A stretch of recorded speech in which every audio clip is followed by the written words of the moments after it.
Assalamualaikum warahmatullahi wabarakatuh. Perkenalkan, saya Siti Marotu Soliha dengan NPM akhir 431. Kali ini saya akan mempresentasikan hasil analisis saya, yakni analisis ramalan penjualan menggunakan metode tren studi kasusnya pada PT Siantar Top Tbk atau kodenya STTP. Jadi sebelumnya profil perusahaan. Jadi PT Siantar Top Tbk ini adalah perusahaan yang bergerak di bidang industri makanan dan minuman ringan. Jadi perusahaan ini memproduksi berbagai macam produk seperti mie instan, snack, biskuit, dan permen. Nah, perusahaan ini didirikan tahun 1972 yang pusatnya ada di Sidoarjo, Jawa Timur. Perusahaan ini mulai terdaftar di Bursa Efek itu pada tahun 1996 dengan kode sahamnya adalah STTP. Nah, untuk latar belakangnya, kenapa sih perusahaan perlu melakukan ramalan penjualan? Karena ini tuh membantu perusahaan dalam melakukan perencanaan dan penyusunan anggaran di periode yang akan datang. Jadi dengan melakukan analisis terhadap periode sebelumnya, perusahaan itu bisa memperkirakan kondisi penjualan di periode yang akan datang. Nah, di penelitian ini saya menghitung 12 kuartal sesuai instruksi tugas. Jadi nanti bisa kita lihat ramalan penjualan di periode berikutnya. Nah, berikutnya untuk data penjualan saya ambil dari tahun 2022 kuartal 1 sampai 2024 kuartal 4. Untuk metode analisisnya, saya menggunakan dua metode. Yang pertama, metode garis tren tangan bebas.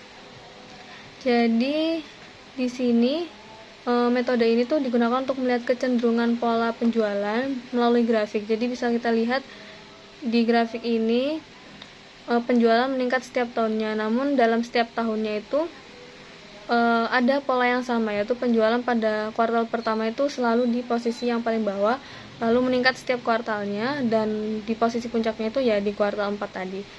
Dan jadi bisa kita simpulkan bahwa di periode yang akan datang atau di tahun-tahun yang akan datang itu penjualan akan meningkat.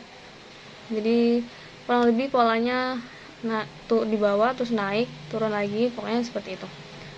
Kurang lebih seperti yang di PPT ini.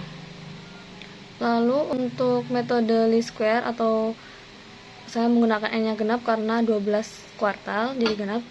Jadi di sini bisa kita lihat metode ini digunakan untuk menghitung garis tren secara sistematis. Ini dengan persamaannya Y sama dengan A ditambah BX. Jadi di mana Y itu adalah penjualan, X itu periode waktu, sedangkan A dan B-nya itu adalah hasil konstanta dari perhitungan. Nah, untuk mempermudah proses perhitungan, saya mengubah penjualannya menjadi satuan triliun rupiah.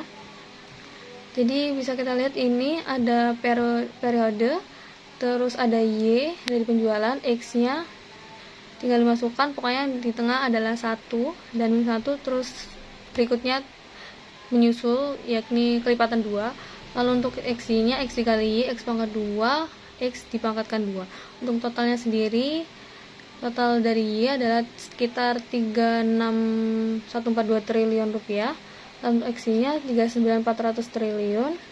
X pangkat 2-nya 572 dan N-nya adalah 12 karena kuartal tadi ya.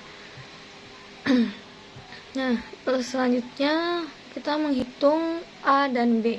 Jadi untuk menghitung A, kita memakai rumus sigma Y dibagi N, lalu dimasukkan sehingga diperoleh hasil 3 triliun.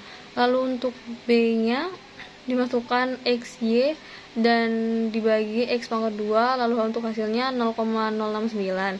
Jadi nilai B-nya ini termasuk positif sehingga penjualan menunjukkan kecenderungan meningkat setiap tahunnya. Jadi untuk persamaan trennya Y sama dengan A ditambah BX.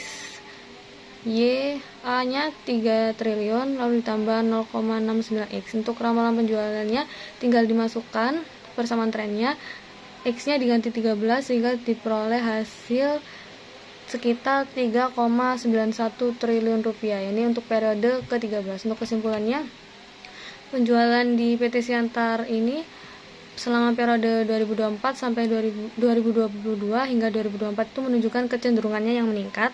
Untuk hasil analisisnya menggunakan metode least square juga menghasilkan koefisien yang positif. Hal ini menunjukkan bahwa penjualan perusahaan diperkirakan akan terus meningkat di periode yang akan datang. Kurang lebih itu presentasi dari saya, kurang lebihnya mohon maaf. Wassalamualaikum warahmatullahi wabarakatuh.